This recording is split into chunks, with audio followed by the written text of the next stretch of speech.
Assalamualaikum warahmatullahi wabarakatuh. Salam sejahtera untuk kita semua.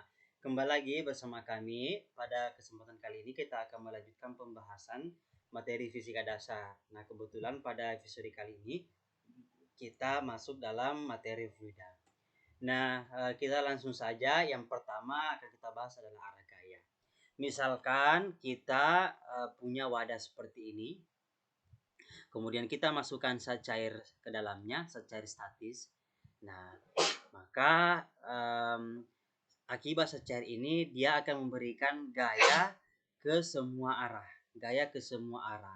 Jadi sifatnya adalah selalu tegak lurus ya, selalu tegak lurus yang ini. Jadi selalu tegak lurus antara gaya ini dengan bidang sentuh. Jadi pada bidang persentuhan antara fluida statis dengan benda, maka fluida selalu melakukan gaya dorong pada benda. Salah satu sifat yang menarik adalah arah gaya dorong ini selalu tegak lurus bidang sentuh dengan benda. Sifat ini tidak dipenuhi oleh fluida yang mengalir, hanya untuk fluida statis. Jadi fluida yang mengalir dapat melakukan gaya, tetapi dalam hal ini adalah gaya gesekan. Jadi gaya gesekan antara fluida dan fluida mengalir dengan bidang kontak, ya, dengan bidang kontak dengan benda lain. Oke, sebelum kita melangkah lebih jauh, kita harus namanya ya. Ini saya ingin luruskan bahwa fluida itu bukan hanya zat cair saja ya. Jadi definisi fluida itu adalah zat alir. Jadi semua yang dapat mengalir itu dikategorikan sebagai fluida. Udara pun juga termasuk fluida karena kan dapat mengalir. Nah, kemudian bentuk permukaan fluida statis. Jadi salah satu sifat yang menarik dari fluida statis adalah adanya pengaruh gaya gravitasi bumi. Ya, maka sehingga bentuk permukaan zat cair statis selalu tegak lurus dengan gaya gravitasi bumi. Karena gaya gravitasi bumi di suatu tempat arahnya ke bawah, maka permukaan zat cair statis selalu terbentuk, ya, selalu terbentuk. Jadi selalu berbentuk di bidang horizontal. Sebagian besar permukaan bumi ditutupi laut. Karena berada di bawah pengaruh gravitasi bumi, maka permukaan air laut tegak lurus gaya gravitasi bumi. Arah gaya gravitasi bumi di berbagai tempat selalu menuju ke pusat bumi. Dengan demikian, permukaan air laut tegak lurus jari-jari bumi atau sesuai dengan permukaan bola bumi. Jadi kita punya misalnya ini adalah permukaan bumi yang bulat. Nah, kita tahu bahwa gaya gravitasinya kan selalu menuju ke pusat ya. Jadi selalu menuju ke pusat. Nah, jadi ini zat cair di atasnya. Nah, ini kan dari sini kan menuju pusat, selalu tegak lurus dengan permukaannya. Sama juga di sini. Di sini juga tegak lurus ya, tegak lurus. Nah, dan di semua tempat. Inilah yang membuat zat cair atau air laut itu kan sebenarnya tidak datar ya, tidak datar. Kan bumi ini kan bulat ya, bukan datar. Jadi meskipun kita kelihatan datar itu karena kita melihat dalam skala yang sangat luas. Tetapi sebenarnya itu permukaannya itu tidak datar, tetapi mengikuti permukaan bumi, mengikuti permukaan bola bumi. Seperti itu. Nah, sekali lagi ini hanya berlaku untuk fluida statis atau fluida diam. Tetapi kondisi berbeda terjadi pada fluida yang mengalir. Permukaan fluida tidak harus tegak lurus gaya gravitasi bumi. Contohnya adalah air yang mengalir turun melalui bidang miring. Jadi permukaan air tidak tegak lurus gaya gravitasi bumi. Air dalam botol lalu dikocok juga memiliki permukaan yang tidak tegak lurus dengan gravitasi bumi. Ya, seperti itu. Nah, sekarang kita masuk kita bahas sedikit tentang massa jenis. Nah, setiap benda itu pasti memiliki massa jenis. Massa jenis itu menyatakan seberapa besar kerapatan suatu benda, ya, kerapatan penyusun suatu benda. Nah, begitupun juga dengan zat cair. Jadi massa jenis zat cair itu adalah massa zat cair per satuan volume atau massa fluida per satuan volume. Untuk fluida yang memiliki volume kecil, misalnya minyak goreng dalam plastik. Nah, itu dapat kita tentukan massa jenisnya, yaitu berapa besar massanya, kemudian kita bagi dengan volumenya. Jadi kalau misalnya teman-teman membeli minyak goreng dalam plastik, kita anggap plastik itu massanya kita abaikan. Jadi kita beli misalnya volume 2 liter, massanya 1 kilogram. Nah, itu kita sudah bisa tentukan berapa massa jenisnya. Nah, persamaan ini berlaku untuk volume yang relatif kecil. Tapi kalau volume yang sangat besar, misalnya air di lautan, itu tidak bisa pakai persamaan ini. Nah, kenapa? Karena volume air lautan itu berbeda-beda sesuai dengan kedalamannya. Semakin dalam lautan, maka massa jenisnya juga semakin besar. Kerapatannya juga atau dengan kata lain, kerapatan di bagian dalam air laut itu lebih besar dibandingkan di permukaan. Atau misalnya pada atmosfer, massa jenis makin kecil jika makin jauh dari permukaan bumi. Oleh karena itu, definisi secara umum yang kita bisa gunakan, massa jenis itu merupakan perubahan massa terhadap volume. Nah, sekarang kita akan bahas massa jenis campuran fluida. Jika kita misalnya punya wadah, ya, kita masukkan air, kemudian masukkan minyak, kemudian masukkan misalnya gliserin, ya, tentu kita tidak bisa mengatakan bahwa massa jenisnya ini sama dengan massa jenis air, ya, karena ada 3 benda yang bercampur dengan massa jenis yang berbeda. Maka massa jenis campuran fluida ini merupakan harga rata-rata massa jenis fluida yang kita campur. Kita untuk menemukan massa jenis campurannya, jumlahkan massa setiap benda zat cair ini, fluida ini, kemudian kita bagi dengan total volumenya. Nah, jika volume fluida setelah dicampur lebih kecil dari jumlah volume fluida mula-mula, maka massa jenis rata-rata lebih besar daripada yang diungkapkan oleh persamaan ini. Tapi sebaliknya, jika volume hasil campuran lebih besar daripada jumlah volume fluida mula-mula, maka massa jenis campuran lebih kecil dari yang diungkapkan oleh persamaan ini. Oke, jelas sekali ya. Sekarang kita masuk ke dalam materi modulus bulk dan kompresibilitas.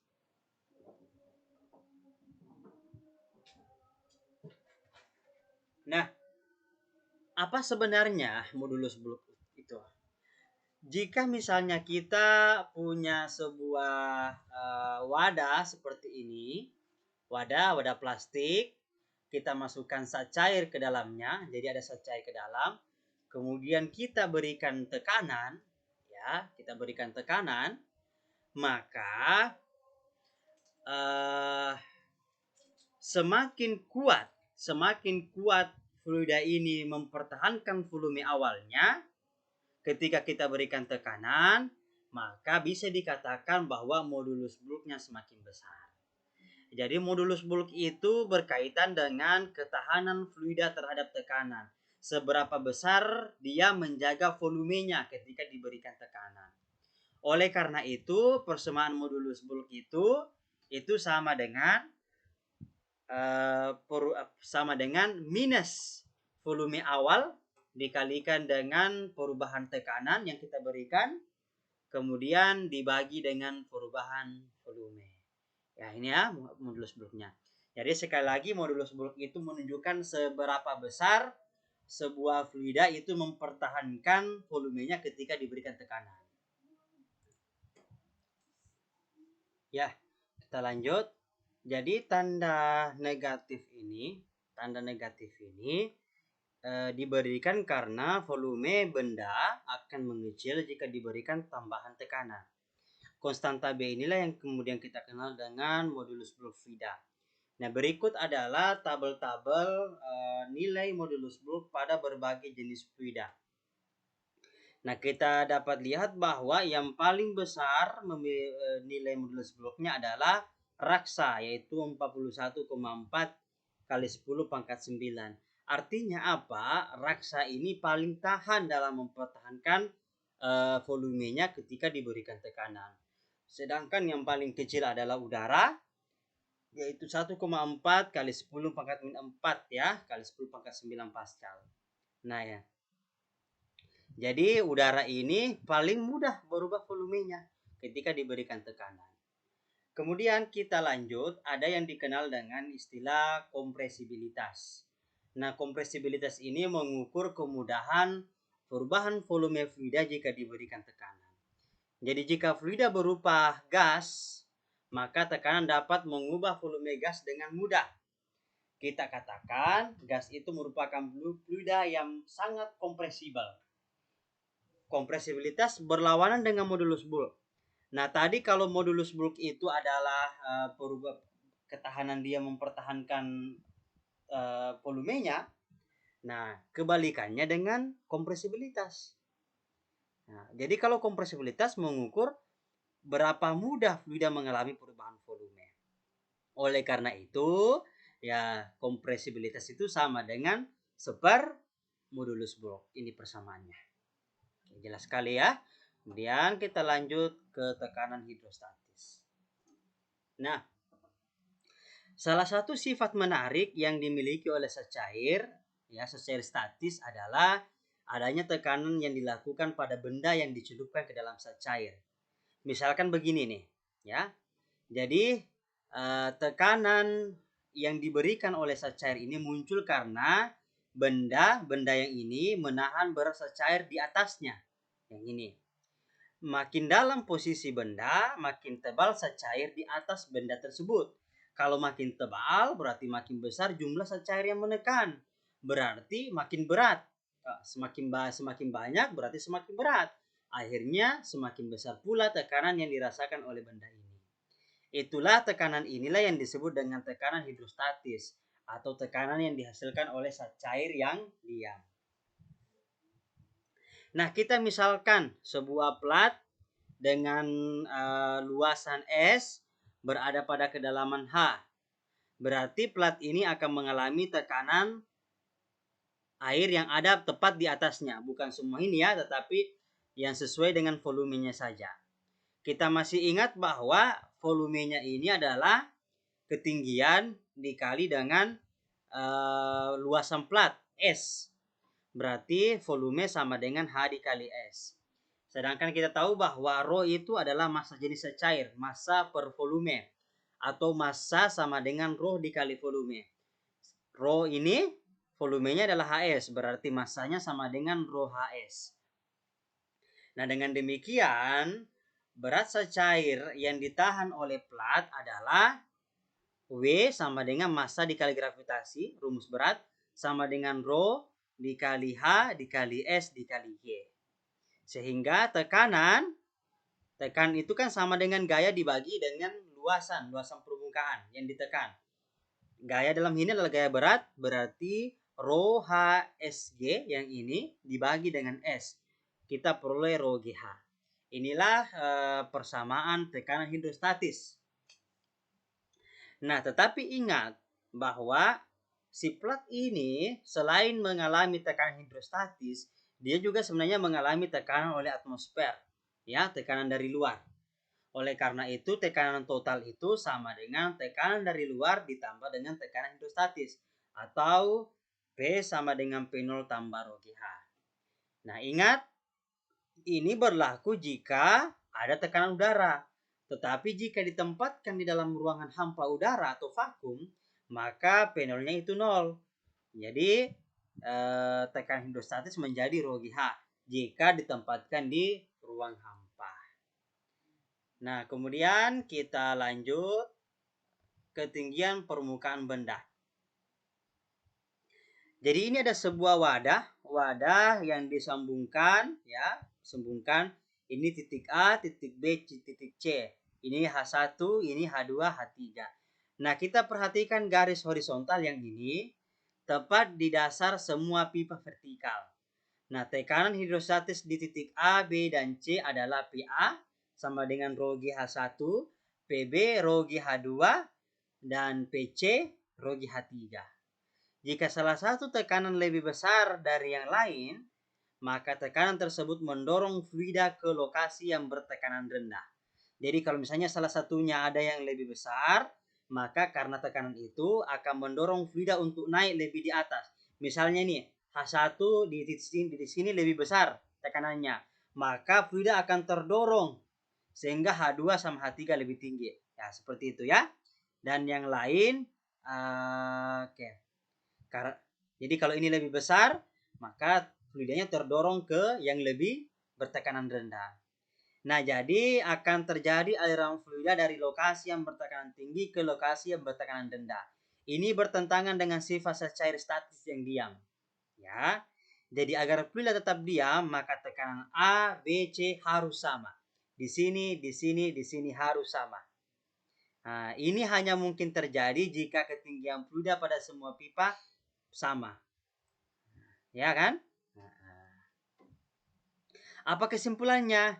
Ketinggian permukaan fluida statis dalam bejana berhubungan pasti selalu sama karena tekanannya harus sama.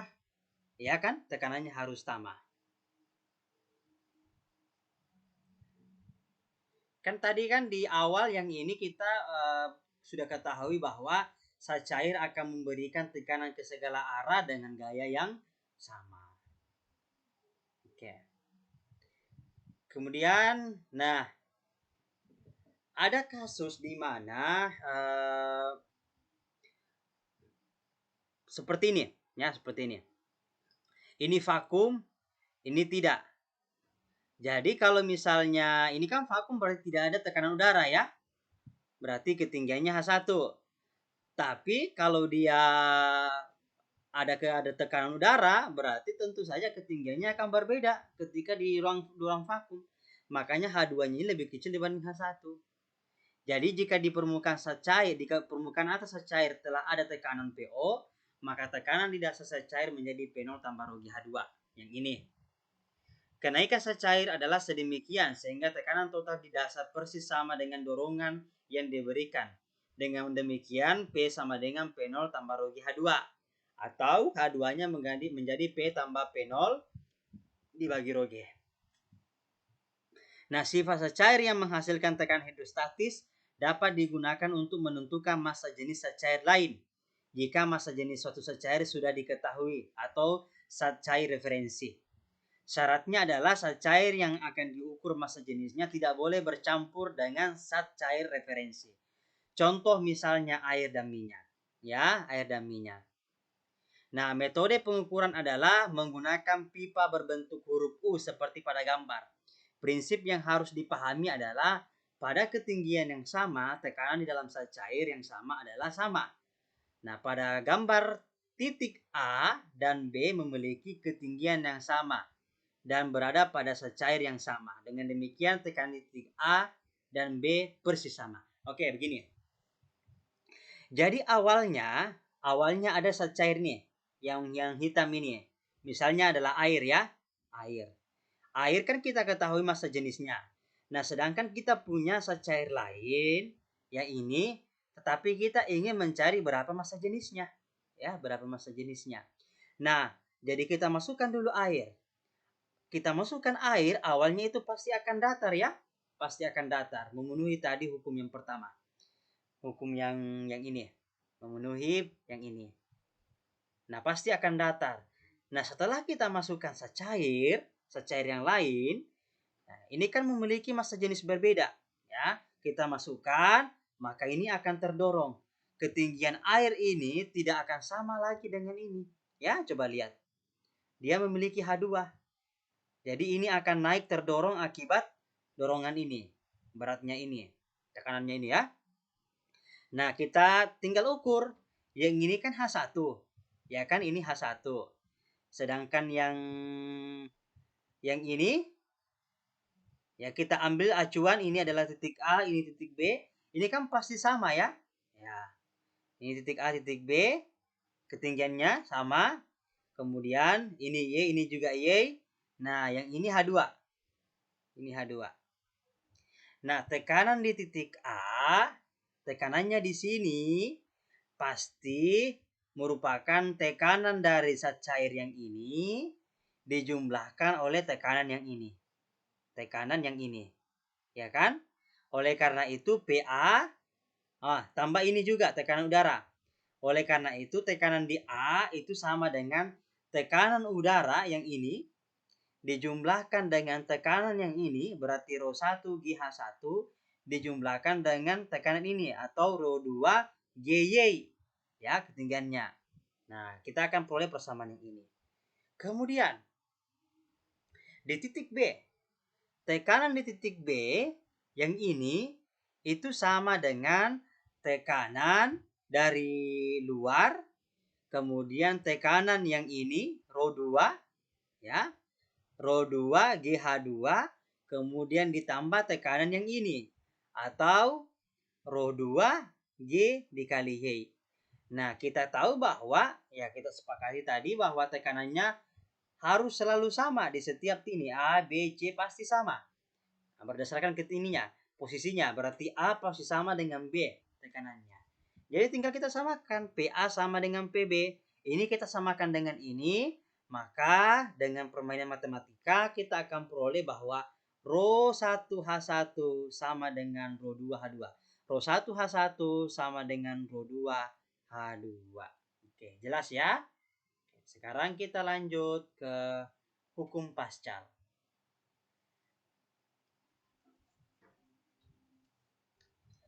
Jadi misalkan nih, kita punya wadah seperti ini. Kita masukkan zat cair ke dalam wadah yang tertutup. Ini tertutup ya. Jika salah satu bagian zat cair tersebut mengalami penambahan tekanan, maka seluruh bagian zat cair mengalami penambahan tekanan yang besarnya persis sama. Ini adalah pernyataan dari hukum Pascal untuk fluida statis ya. Nah, salah satu aplikasi dari hukum ini adalah pembuatan dongkrak hidrolik atau penggerak hidrolik lainnya. Apa keuntungannya? Dongkrak atau penggerak hidrolik adalah dengan gaya kecil kita sanggup menggerakkan benda yang masanya sangat besar. Ya, seperti itu ya. Jadi, misalnya kita punya benda di sini, mobil kita ada mobil di sini, tentu kan mobil punya gaya berat ke bawah kan? Berarti dia punya tekanan. Nah, dia punya gaya berat sehingga menghasilkan tekanan. Nah, tekanan yang dihasilkan akibat berat mobil ini akan diteruskan ke semuanya. Nah, akibatnya apa? Akibatnya semua bagian benda ini itu mengalami perubahan tekanan. Nah, sekarang kita berikan gaya F1. Ya, gaya F1 pada piston kecil. Oh, sorry, ini piston kecil ya. Maaf, ini terbalik. Ini saya simpankan gaya F1 pada piston kecil. Ini saya kasih F1. Luas penampang piston kecil adalah A. Ini luasnya adalah A. Dengan demikian, tambahan tekanan di bawah piston kecil akibat gaya tersebut berarti tekanannya menjadi F1 per A.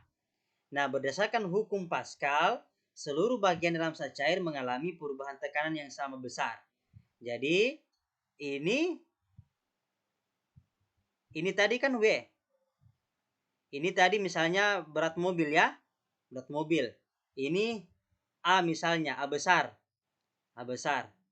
Berarti tekanan yang dihasilkan oleh mobil ini atau kita ganti menjadi F2 itu berarti F2 dibagi dengan A itu harus sama dengan tekanan yang dihasilkan ini yang kita harus berikan supaya benda ini naik seimbang, berarti F1 per A.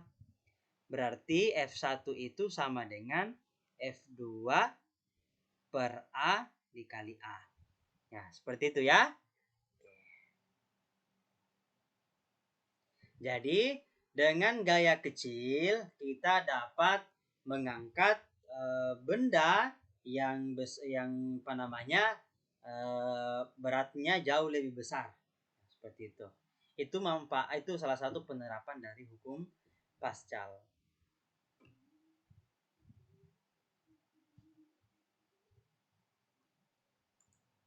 Nah, sekarang kita akan bahas sedikit tentang barometer. Nah, barometer ini merupakan alat ukur tekanan udara. Salah satu contoh barometer adalah ini, barometer air raksa. Di dalamnya itu ada air raksa ya, seperti ini. Jadi ini ada air raksa, ini ruang vakum, ini ketinggiannya H. Jadi ini ada tekanan udara yang akan diukur. Jadi barometer ini memanfaatkan prinsip tekanan hidrostatis pada air raksa. Nah, gambar di samping ini merupakan barometer air raksa dan skemanya. Bagian utama dari barometer ini adalah wadah air raksa. Jadi wadah air raksa, kemudian pipa gelas vertikal, yang ini dimaksud. Pipa gelas vertikal yang tertutup ujung atasnya dan dalam keadaan vakum di bagian ini. Karena ujung atas kolom adalah vakum, maka ketinggian kolom memenuhi rho raksa G dikali H. Karena ini vakum kan, berarti dia tidak punya tekanan di sini. Tekanannya hanya di sini, yaitu rho R G H. Nah, pipa gelas diberi skala, jadi ini dikasih skala di bagian atasnya sini. Diberi skala. Diberi angka tekanan yang diukur.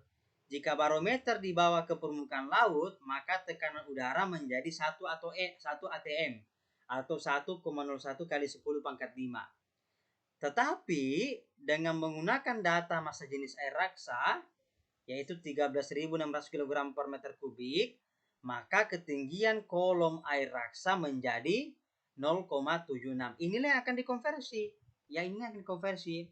Jadi ketinggian kolom air raksa pada barometer ketika mengukur tekanan 1 atm adalah 0,76. Jadi kalau 1 atm pasti tingginya ini adalah 76 cm. Oleh karena itu, tekanan 1 atm kadang disebut sebagai tekanan 76 cm Hg. Artinya, tekanan yang menyebabkan kolom air raksa barometer naik setinggi 76 cm. Jadi paham ya kenapa ada istilah 76 cm Hg. Artinya 1 atm ini membuat air raksa naik sebesar 76 cm.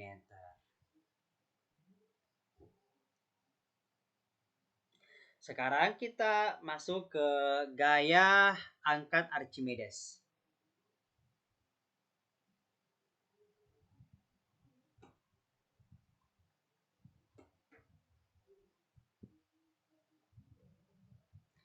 Nah, oke.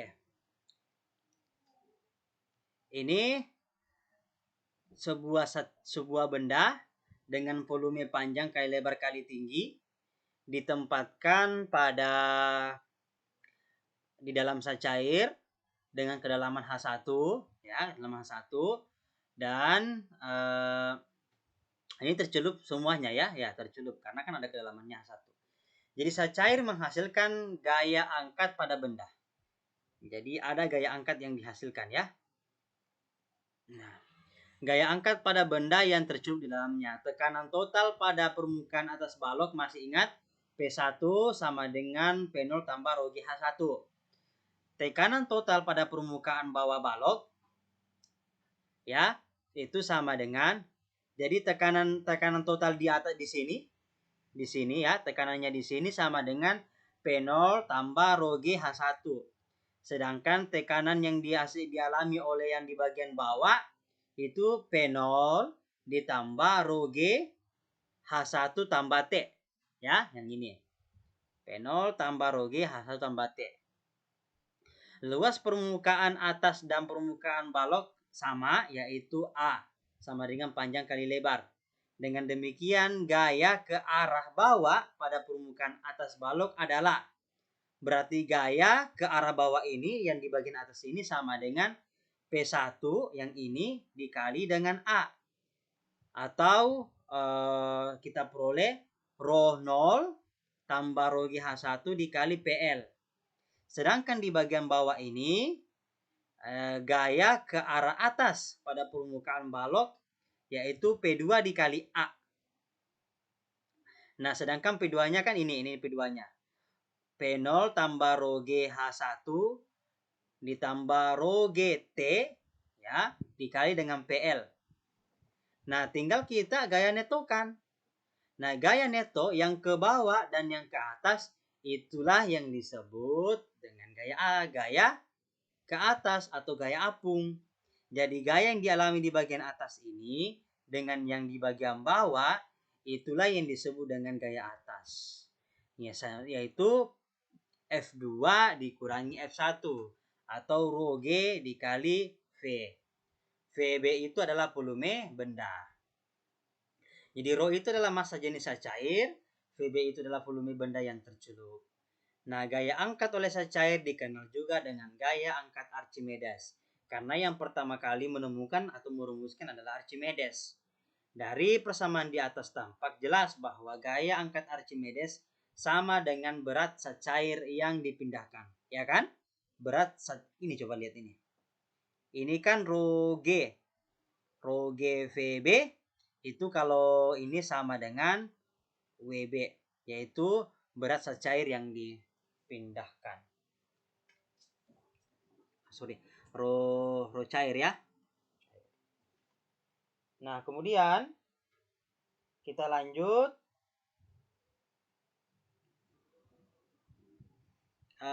Konsep tenggelam, melayang, dan terapung. Saya kira teman-teman pernah melihat benda yang tenggelam, benda melayang, dan benda berapung. Dulu waktu SMP itu kadang ada percobaan telur ya dimasukkan ke dalam 3 jenis gelas yang berbeda yang berisi cair yang berbeda.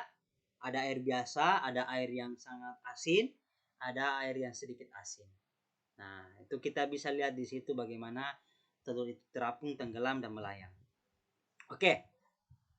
Ketika benda kita masukkan ke dalam cair, maka ada 2 gaya arah vertikal yang bekerja pada benda. Yang pertama tentu saja adalah berat benda yang arahnya ke bawah. Ya. Misalnya ada benda, tentu ada gaya beratnya, ya, arahnya ke bawah. Dan yang kedua ada gaya Archimedes, gaya ke atas. Arahnya ke atas, mendorong benda ini kan? Mendorong, bukan menarik sebenarnya, mendorong. Nah, gaya kedua, berdasarkan perbandingan kekuatan gaya tersebut, jadi perbandingan antara gaya ke atas dengan gaya ke bawah, maka akan ada 3 fenomena yang muncul. Apa itu? Tenggelam, melayang, dan terapung. Benda tenggelam jika berat benda lebih besar daripada gaya angkat maksimum. Kalau misalnya berat benda ini lebih besar dibandingkan FA-nya, maka pasti akan tenggelam. Jadi Mg lebih besar daripada rho C G VB. Atau M massa lebih besar dibanding rho C dikali volume benda. Itu tenggelam. Nah, melayang jika berat benda, melayang jika beratnya itu sama dengan gaya ke atas. Atau Mg sama dengan rho C G VB. Atau ini G-nya kita hilangkan, M lebih besar, ini sama ya seharusnya ya. Sama dengan rho C VB. Nah, kemudian kapan dia tenggelam? Tenggelam di bawah kalau maaf, bukan tenggelam ya. Ini kan tadi tenggelam sudah. Terapung. Terapung berarti di bagian atas, dia di bagian atas. Misalnya.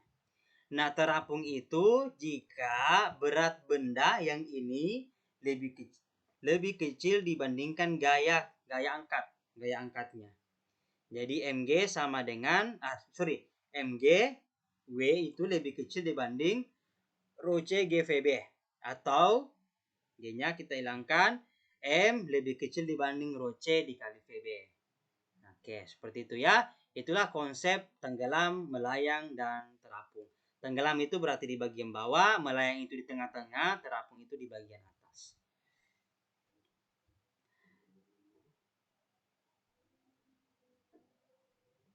Nah, sekarang tekanan yang dilakukan oleh gas. Jadi, gas ini kan udara itu kan masuk dalam kategori fida. Makanya saya masukkan dalam bagian ini.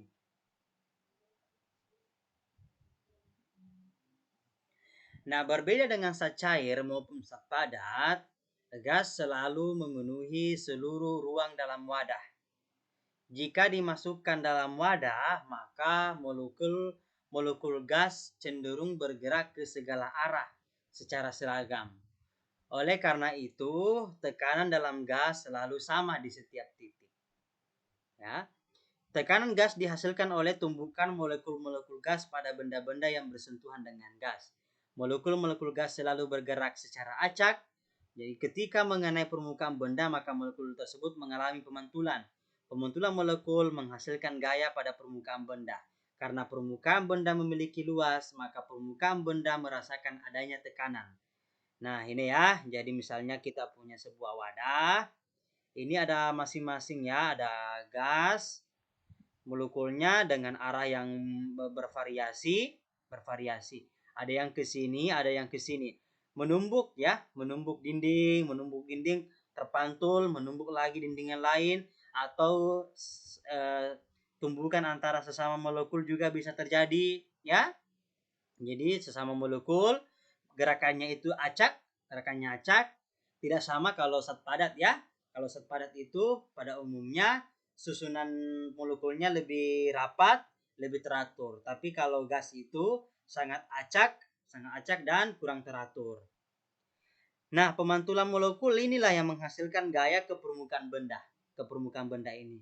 Karena permukaan benda memiliki luas, maka permukaan benda menghasilkan tekanan. Merasakan tekanan, yaitu gaya dibagi luas permukaan benda, atau gaya oleh molekul-molekul gas dibagi dengan luas permukaan benda. Nah, apa yang bisa membuat gerakan gaya ini semakin besar? Ya, apa yang bisa membuat? Yang dapat membuat molekul gas ini memiliki gaya besar atau kecepatan gerakannya besar, makin kencang, itu adalah penambahan suhu. Jadi semakin besar suhunya, gas itu akan semakin kencang molekulnya untuk bergerak, sehingga tumbukannya itu semakin besar, gaya yang dihasilkan juga semakin besar. Nah, ketika molekul tersebut menumbuk permukaan benda dan dipantulkan, maka gaya yang diberikan molekul gas semakin besar. Akibatnya, tekanan yang dirasakan permukaan benda semakin besar pula. Jadi kita simpulkan bahwa tekanan sebanding dengan temperatur. Dengan temperatur adalah suhu. Di samping itu, jika dalam sebuah wadah tersebut konsentrasi molekul gas makin besar, konsentrasinya, maka makin banyak molekul yang menumbuk permukaan benda. Dengan demikian, gaya total yang dirasakan permukaan benda juga akan semakin besar. Berarti selain temperatur, ada hubungan dengan konsentrasi. Nah, oleh karena itu kita simpulkan bahwa tekanan gas berbanding lurus dengan konsentrasi, atau biasa disebut dengan jumlah molekul persatuan volume. Ya, N-nya. Ya. Nah, jika dua kesebandingan ini digabung, maka menjadi sebuah persamaan. Jadi kita tinggal gabung. Jadi sebanding dengan N, sebanding dengan T. Nah, supaya ini sama, supaya P sama dengan sesuatu, maka kita berikan dia konstanta. Nah, K, N dikali T. Nah, K itulah yang disebut dengan konstanta pembanding. Ya, konstanta pembanding. Nah, mengingat definisi konsentrasi, N itu definisinya adalah jumlah molekul persatuan volume, atau N besar dibagi V, maka persamaan ini dapat kita ubah menjadi KNT dibagi dengan V. Nah, hasil percobaan dari lab yang dilakukan secara sangat teliti menunjukkan bahwa konstanta pembanding ini nilainya adalah 1,38 kali 10 pangkat min 23 Joule per Kelvin. Inilah yang kemudian disebut dengan konstanta Boltzmann. Ya, jelas ya? Oke. Sekarang kelengkungan permukaan fluida.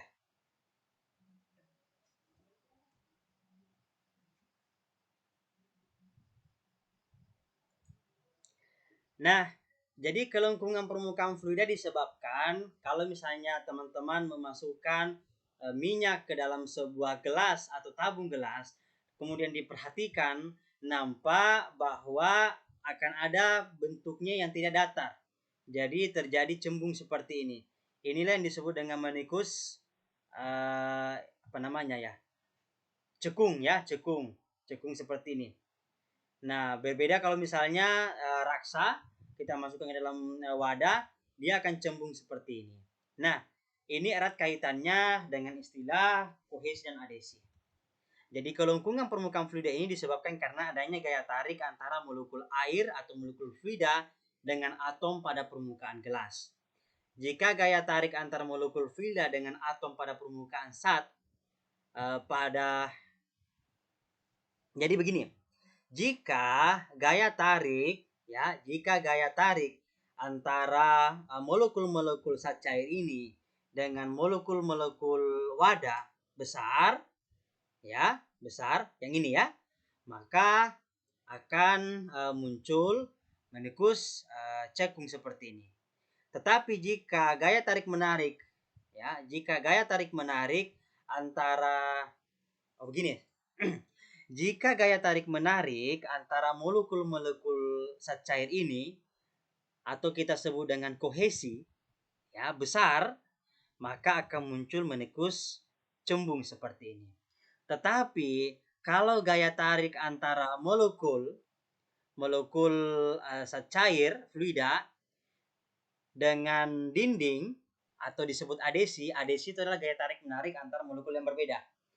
Jadi jika adesinya gaya tarik menarik antara molekul zat cair dengan wadah itu besar, maka akan muncul yang namanya menikus cekung, di mana zat cair ini akan berusaha untuk memenuhi dinding-dindingnya ini karena kan adesinya besar, sedangkan yang ini kohesinya yang besar. Kohesi mengakibatkan munculnya menikus cembung, adesi mengakibatkan munculnya menikus cekung. Ya kan? Ya itu ya. Jadi saya ulangi, kohesi dan adesi. Kohesi itu adalah gaya tarik molekul yang sama. Adesi gaya tarik molekul yang berbeda. Kebetulan raksa memiliki kohesi yang besar sehingga akan muncul kohesinya lebih besar dibanding adesinya, sehingga akan muncul menikus cembung. Mereka akan bersatu molekul-molekul sama. Tapi karena kalau minyak ini kan beda. Kalau minyak itu adesinya yang besar dibanding kohesinya, sehingga gaya tarik antara minyak dengan dinding ini lebih besar. Makanya dia muncul menikus cekung seperti ini. Nah, kemudian demikianlah pembahasan singkat materi fluida. Nah, pada bagian ini kita bagi ya, fluida itu kan cukup luas, jadi saya bagi menjadi fluida statis dan fluida dinamis. Nah, untuk video bagian 1 itu adalah fluida statis, dan nanti kita akan lanjutkan pada fluida dinamis. Demikian dari kami, silakan berikan komentar, tambahan atau saran untuk perbaikan channel kami agar kita bisa saling belajar bersama-sama. Jika teman-teman suka dengan video ini, silakan like dan share. Dan jika tidak ingin ketinggalan update video dari kami, silakan klik tombol notifikasinya. Demikian dari kami, mohon maaf jika ada kurang. Sampai jumpa di episode selanjutnya.